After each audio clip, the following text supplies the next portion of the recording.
Welcome to Meet, Act, and Part, a Masonic podcast hosted by Midnight Freemasons Greg Knott, Darren Larners, Todd Creason, and Bill Hostler. The views, opinions and experiences that are expressed by the hosts or guests as individual Freemasons do not reflect the official position of any Grand Lodge, appendant body, or Masonic authority to which the hosts or guests belong. And now on with the show.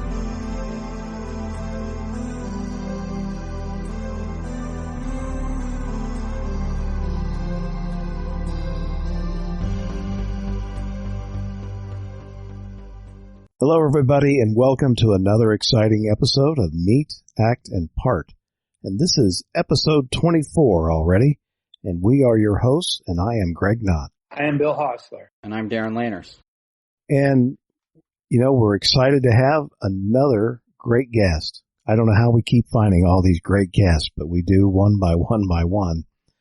Tonight we have John Paul Gomez, who is fraternally known across at least the interwebs of Fraternal Ties.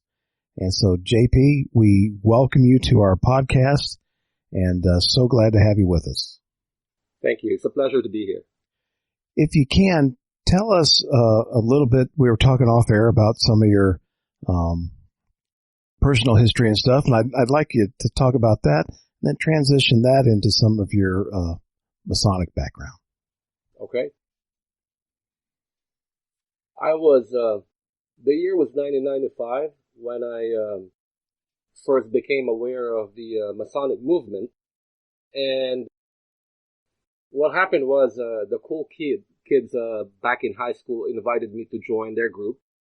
And I later on found out that the group's name is Demolay. And when I eventually got in, that's how I slowly learned about the Freemasons.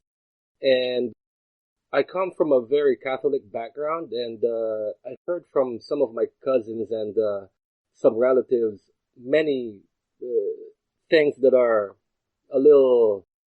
It doesn't paint Freemasonry in a positive light, especially that my uncle is a priest and, I go to a Catholic school. But despite the things that I hear from them, the Freemasons that I meet personally, they don't fit the description of how some people try to paint them to be. You know what I mean? So as a Demolay, I felt like it's a natural progression for me to eventually become a Freemason. I have always aspired to become a Freemason. So when I finally moved to Canada, that was back in 2004, I waited about 4 years before I finally petitioned. And on 2008, I finally became a Freemason. Well, that's great. So I was reading your bio on your website, which is fraternalties.com, and we'll talk about that as we go. So you're a member of Doric Lodge number 316 in Toronto. That is correct. If you can, talk a little bit about Canadian Masonry, and maybe some of your traditions there, and if you have any knowledge of, U.S. Masonry, maybe what's different, if anything. I'm actually an honorary member of a U.S. lodge. The name is Harmony Lodge number 699 in Buffalo, New York. But I have never set foot in the United States.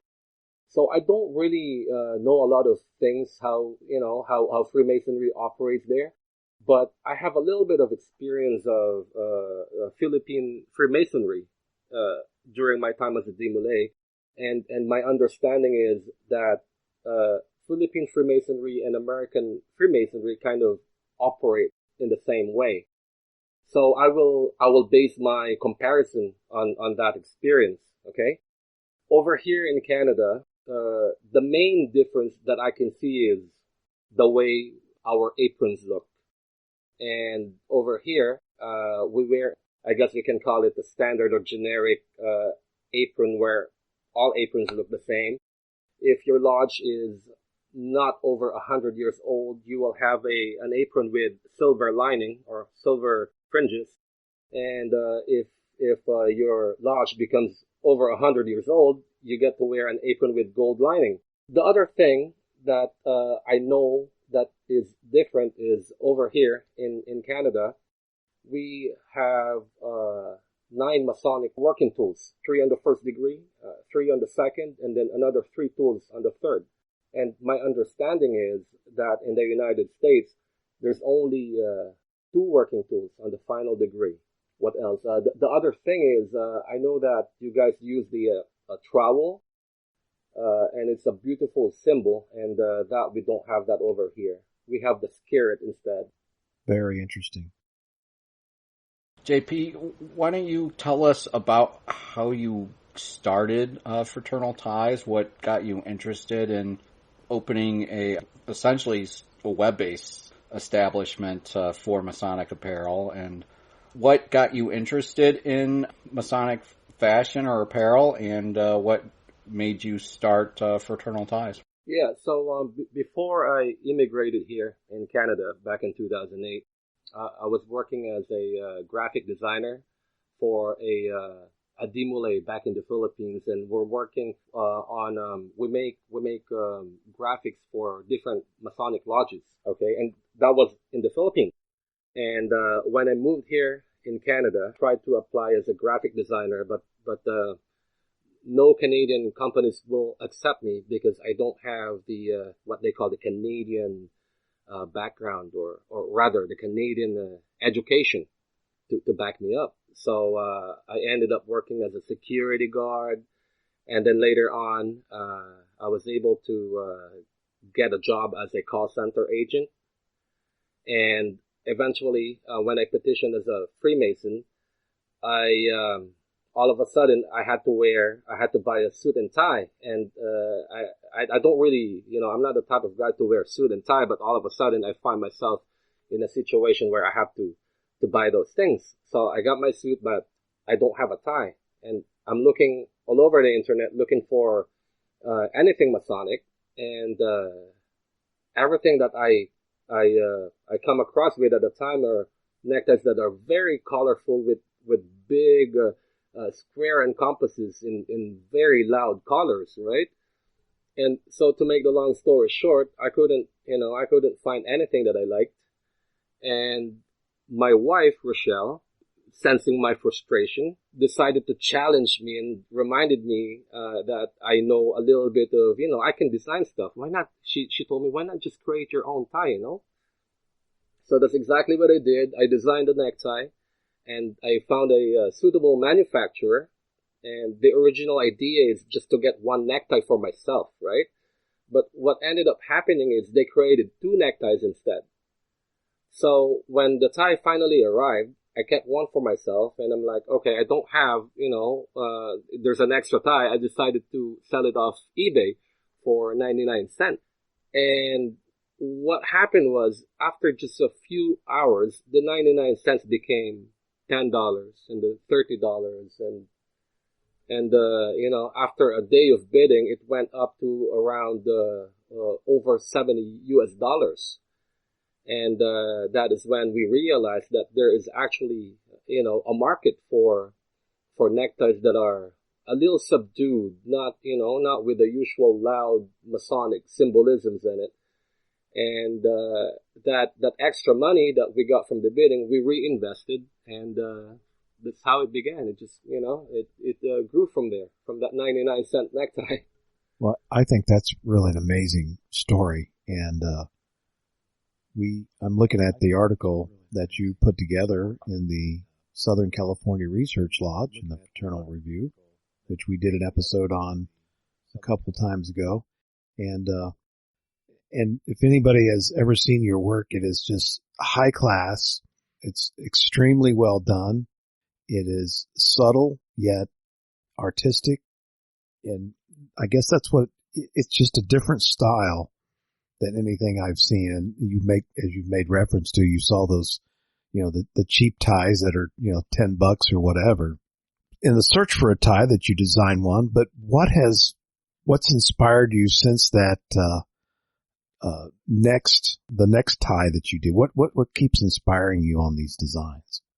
Growing up, I'm I was the shy kid, you know. I never involved myself in any group activities or sports, but I'm the typical bookworm. During breaks, instead of going out to play with the other kids, I spend time, uh, you know, at the library, just reading up on stuff. So I guess what I'm trying to say is I'm not particularly good at expressing myself with, to other people. So I try to express myself by creating stuff with my hands. And, I have a, I have this fascination for symmetry and the basic shapes.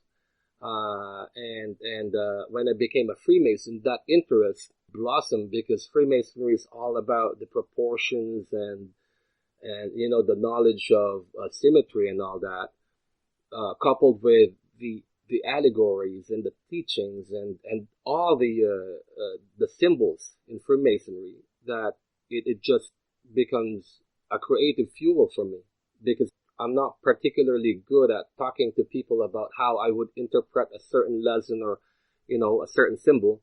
But I like to do stuff with my hand and let that, and allow that work to express me, if you know what I'm trying to say. Yeah, no, I do. And I think that's, to me, one of the amazing things of Freemasonry is the various avenues that you can express yourself to interpret what you see, what you learn. In this case, it's fabric, or it could be on a canvas, or, a computer generated design for a website or whatever, or it could be verbal. It could, it doesn't matter. To me, I think that's the great diversity of Masonry, is that different ways that you can express yourself. We have the Midnight Freemason blog, so we have some people are better at the writing side of it. So that's, to me, it just, what you've done 100% complements all of those other, artistic ideas in my mind. Mm-hmm.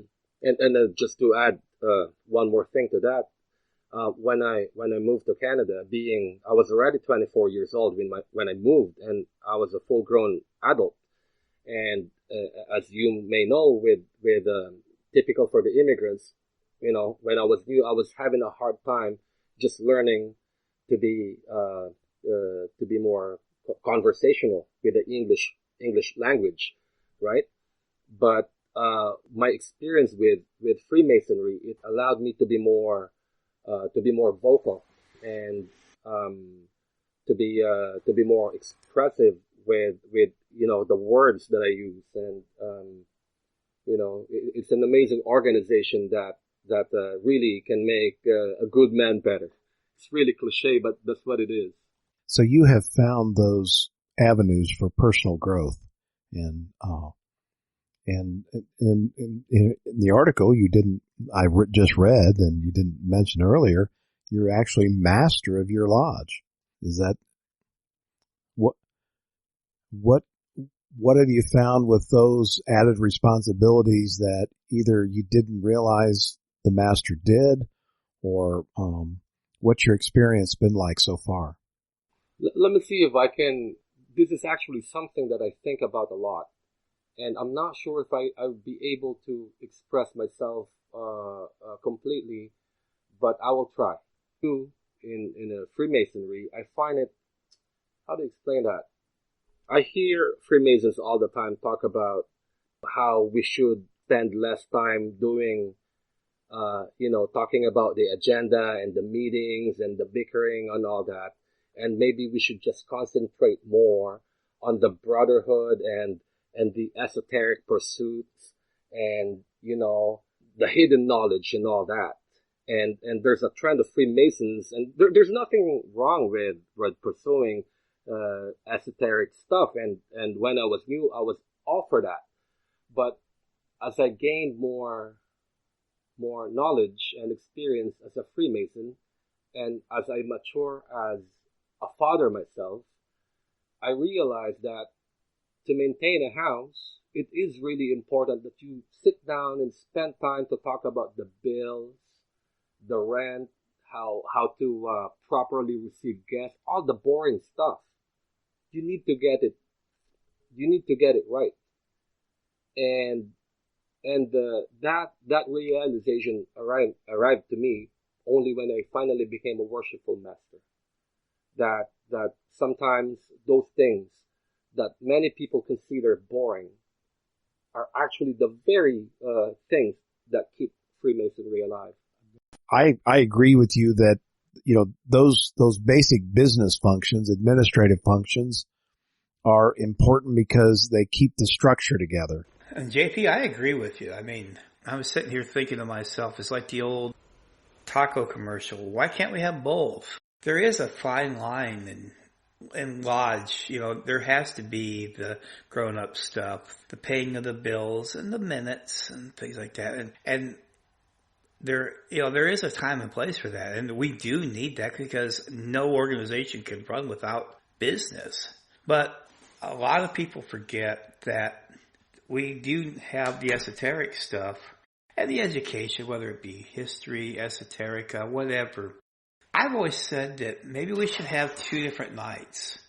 Maybe one night for the people who want the esoterics and the education, one night for the business.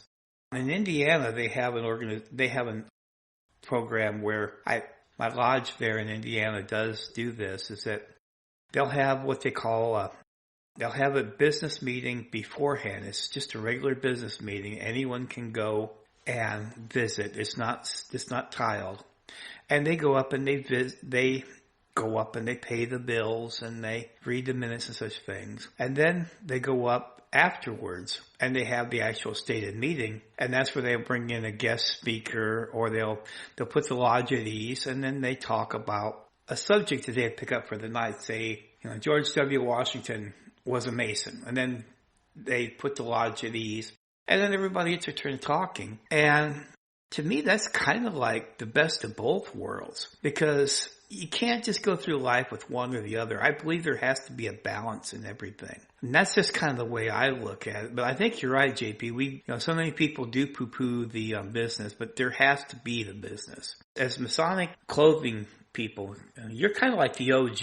You're kind of the guy that started this whole movement back when you first started creating your own ties. And I noticed that a couple episodes ago, we had Brother Dago Rodriguez on from the Southern California Research Lodge, and they did a recent special edition about Masonic fashion and Masonic style in their magazine, Fraternal Review. And you were one of the featured people in there. What did you think about that, having your name and your opinion and stuff in print and them talking about you? What did you think about that? I felt honored.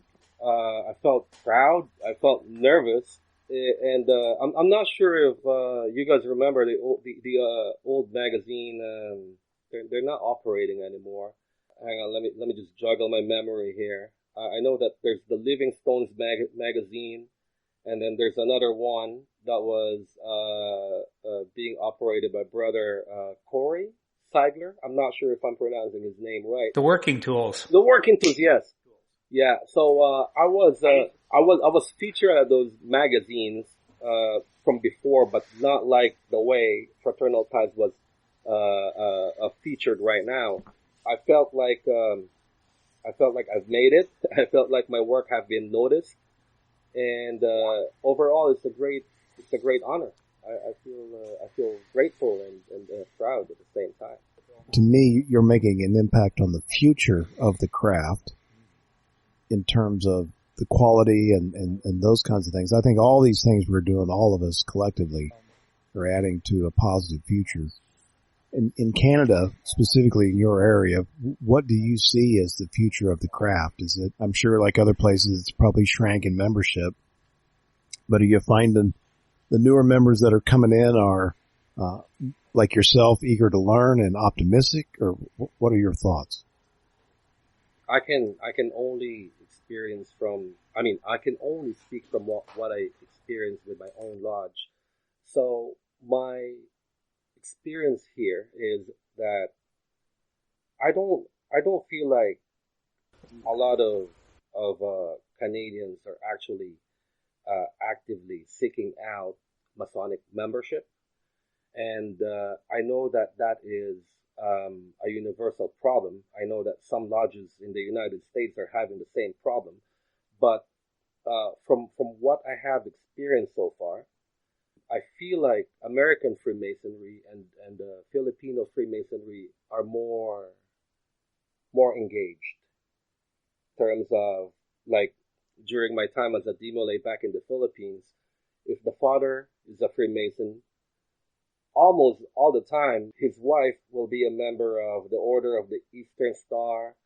The son will be a Dimole, the daughters will be Job's daughters, and everyone, all the families just involved, right?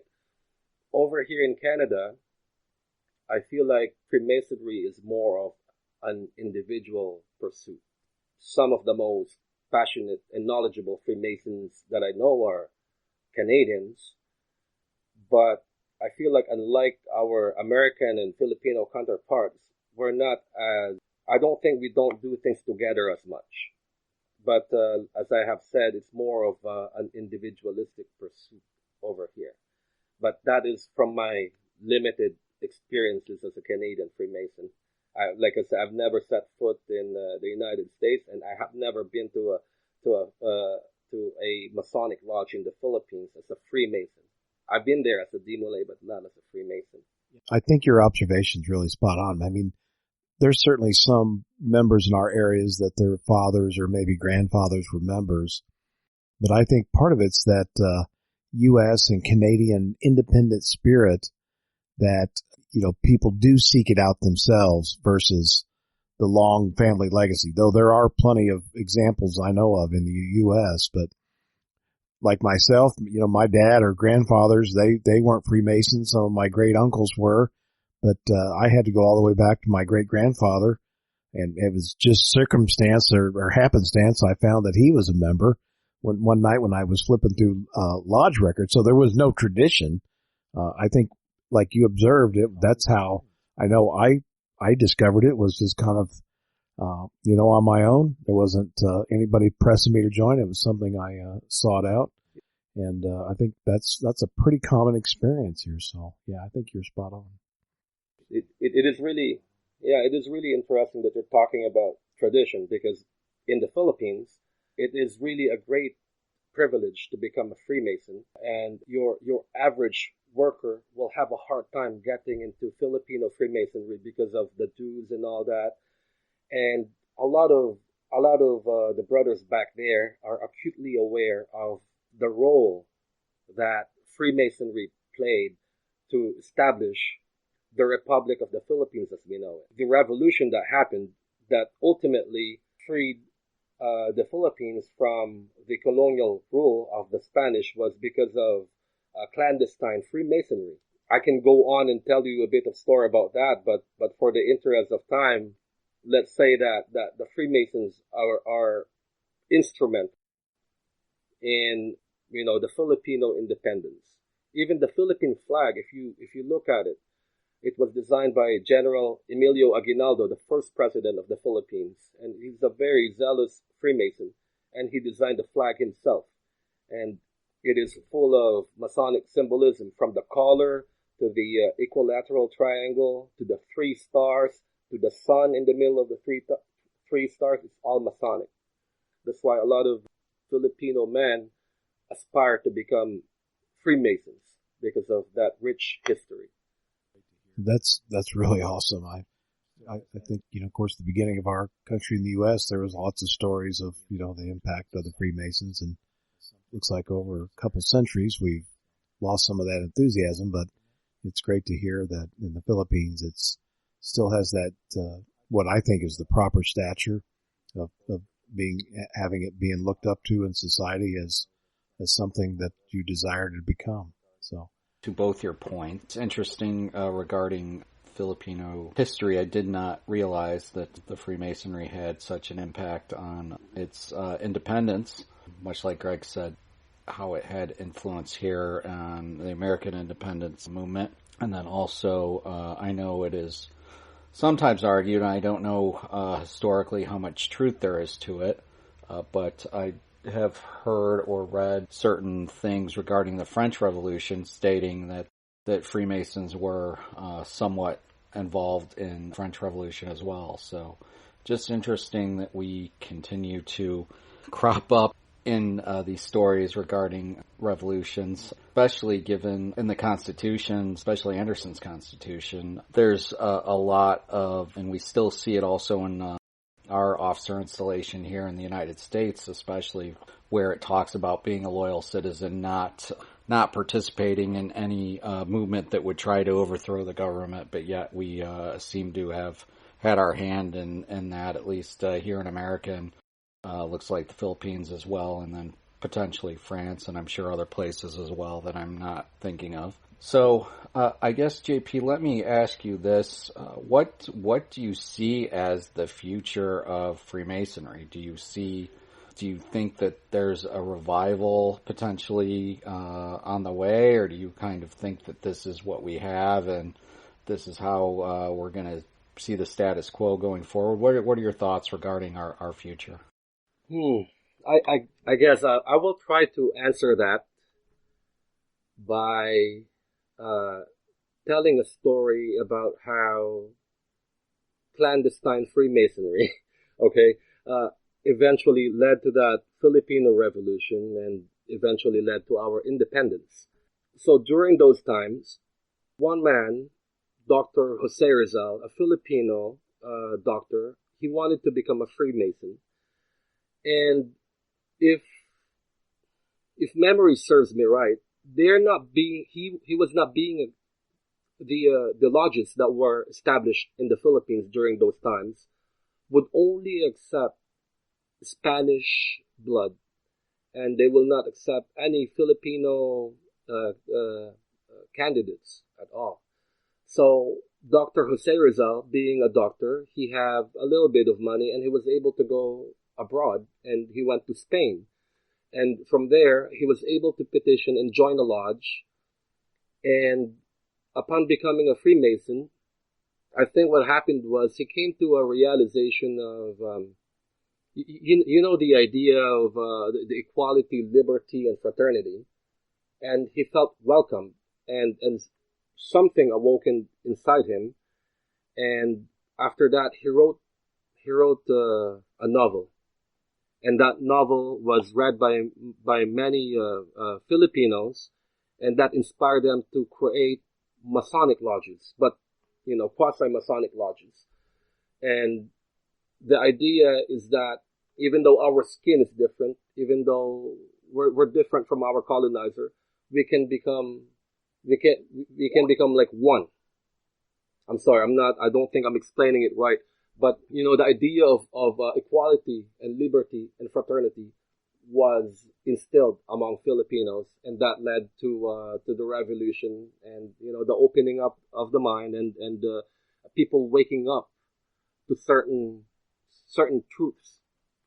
Now, you ask me, what is the future of Freemasonry? To me, especially during this difficult time, and I'm talking about people being too, what's the term? Like very idealistic, being very nationalistic, and being very somewhat like tribal.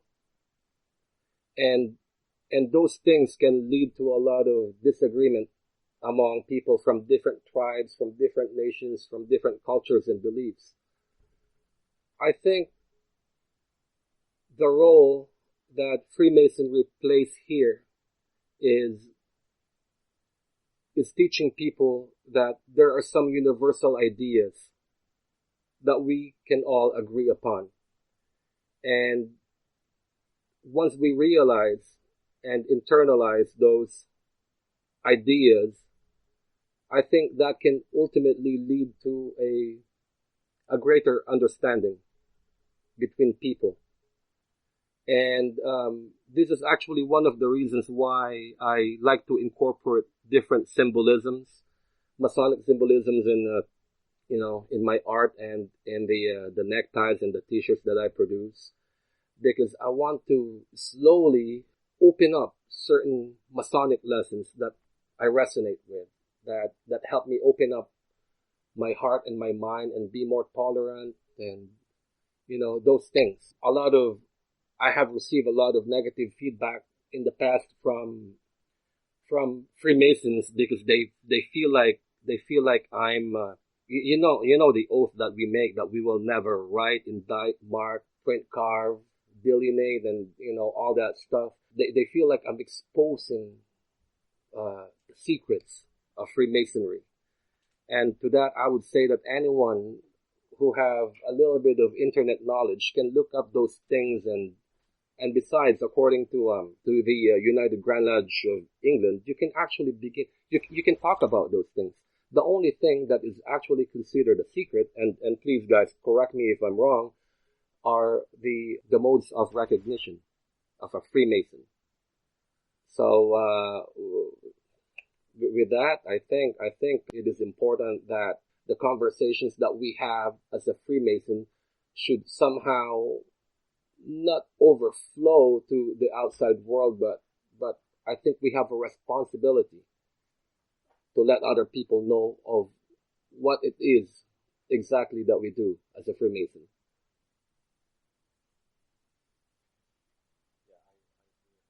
Yeah, I agree 100% with you, JP. Obviously, Greg, myself, and Bill all write for the Midnight Freemason blog, and we've all, I'm sure, I know personally I have received some of those emails from readers who have, said that I've given away the quote-unquote secrets, and I agree completely with you that, in my mind, the only secrets that we have are the modes of recognition. Especially here in Illinois, our ritual is not ciphered at all. So basically the only thing that's left out of our ritual are those modes of recognition, but everything else is in plain English for anyone who were to happen upon a Masonic monitor to read. So, and also, as you said, all of this stuff has been probably on the internet. Keep on, JP, keep on doing what you're doing. There's obviously a huge market for it, and I think you'll find a lot more supporters than you would find detractors. So, keep doing what you're doing. I 100% agree. And, the thing, yes, you can look up all you want to know on the internet, but unless you experience Freemasonry, you just don't get it. And I think, JP, to your point, Freemasonry provides a platform that all of us, regardless of our ethnicity, our background, our nationality, our occupation, our wealth or lack of, we can come together as on the common level and be brothers. And to me, in this, also to your point of the tribalism and the things that at least we're seeing here in North America, that's not healthy for me to humanity. And so what we offer is a platform for people to come together with all those different backgrounds, yet to meet on the level and exchange thoughts and ideas in a civil platform that I think is vital to the crucial of not only our country, the world. And I think as we talked about these revolutions in countries that help liberate themselves from colonialism, well, and the role Freemasonry played, to me, that is why it played those roles, because it was a place where people could be equal and talk about democracy and use those democratic values in the lodge that then transitioned out into society, and in many cases here in North America, the Philippines, South America, and other places, born free countries. And so that is why, to me, Freemasonry is still important in the values that we stand for. Well, JP, you started out with your ties, and I know that when you first started out, it was like, as soon as you put out an email saying that you had a new design, and they were snapped up within minutes, and that's a great thing. I mean, people just, if you snooze, you lose, and that was awesome, and they continue to be great sellers. And I know over the years that you've added T-shirts, and you've added watches, that wooden watches you have for sale, tennis shoes that you've had. You've had all these other little things that you've sold under your name. Do you have any other projects coming up that you'd like to share, or would you like to keep those a Masonic secret too? Or what's up next for Fraternal Ties? Thank you for that question. Originally, I actually never set out to be, to sell t-shirts and to sell other merchandise outside of neckties. And so what happened was, for several years, we are only producing neckties for Freemasons. And on the side, on my social media, and I'm talking in particular Facebook at the time, I would produce Masonic logos and Masonic graphics, and I would share those things for free at the original resolution, high resolution. And my wife, Rochelle, she has more business sense than I do, would keep on warning me to, hey, you know what? You add your watermark to that. You're giving it at a very high resolution. Do something. And I did not listen to her at the time. So for many years, I kept on producing, graphics and artworks. And after some time, it occurred to me that people are actually making of those free graphics that I've been producing, because it's easy for them to take it and, all they have to do is find a print-on-demand company, and they can just upload my designs and sell it as their own. And so now we are also making t-shirts, and the reason for that is we're trying to fight, people from copying and stealing my designs that got nothing to do with the neckties at all. You ask if we have other products or merchandise, and yeah, we actually do, and it's actually sitting right in front of me right now. It's a Masonic LED lamp, and I cannot tell you the design yet, but what I can tell you is it will be available in about, I would say, 2 weeks from now. So as usual, it will be available on the website at fraternalties.com. But as Brother Bill have mentioned, usually when we announce the availability through email, it pretty much gets sold out right away. And one of the reasons for that is because my wife and I, we have 4 kids, and I don't like to spend so much time doing the business. I don't want to get so much merchandise and have boxes upon boxes of stuff here at home. So we produce stuff in very limited edition. We only sell what we can comfortably sell, and that's it. Yeah, I remember there was like one t-shirt that you sold that I wanted really bad, and I never did get it, but it was sold out way before I could do it. But do you remember the design? It was the maroon one that had the big square and compass on it. There for a while you were into martial arts. Are you still doing that?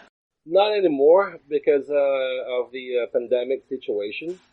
But the reason why I got involved in martial arts was my health was so bad that my doctor had to tell me point blank that I would probably die before I can see my youngest kids reach adulthood. And I used to smoke a lot, and I was diagnosed with severe apnea. And to hear from a doctor that I probably will not live long, that triggered something in me. And my daughter, she's 20 now, but she's in her mid-teens at the time. She was the first to join, and then my 11-year-old son, who was 6-year-old back in those days, he joined as well, and I felt inspired to to follow the kids and take care of my health at the same time, and that's how it started. Well, why don't we'll kind of wrap this episode up. Let me kind of summarize where we've been. We've been talking with JP. He was a DeMolay and immigrated to Canada and sought out the craft there. And it's been interesting to hear your perspective on that journey to the master's chair where you are at today. I think I've either been on your email list or certainly on your Facebook page. I've long admired those ties because they are pieces of work, and I think the fact that you make limited edition makes them just all that more special. We've sure appreciated having you with us tonight, and encourage everybody to visit your website, fraternalties.com. Can't wait to see what that LED light will look like. I'm sure you won't have very many of them very long because I know you sell out pretty quick. So let me just again express my gratitude to you and compliment you on all the outstanding work you do, not only with your artistic ability, but certainly the impact you're making in your lodge and in your community. Because I no question that that's important work and that we're all engaged in. And it's so nice to meet a brother from another part of the world that's doing those work in the quarries as much as we are. So I appreciate you joining us tonight. I just wanted to also thank you, JP, for joining. As Greg said, I've been a long admirer of your work. Thank you again for your time and for bearing with. Please stay in touch with us, and if you ever want to come back on the show, just shoot us an email, and we'll be more than happy to get you on here. The pleasure is all mine. Thank you so much for taking the time to listen to me and for inviting me. More power to all of you and the podcast. Thank you so much. Well, again, thank you, and thank you to everyone that's been listening to all of our episodes. We greatly appreciate it. And this is episode 24, so we're going to be working on something a little special for number 25. And but until then, we hope you take care of yourself. And till next time on Meet, Act, and Part, have a good evening. Thank you for listening to Meet, Act, and Part. For more information about our show, visit our website at www.meetactandpart.com. While there, please consider supporting the show by sponsoring us on Patreon. Until we meet again, may we meet, act, and part.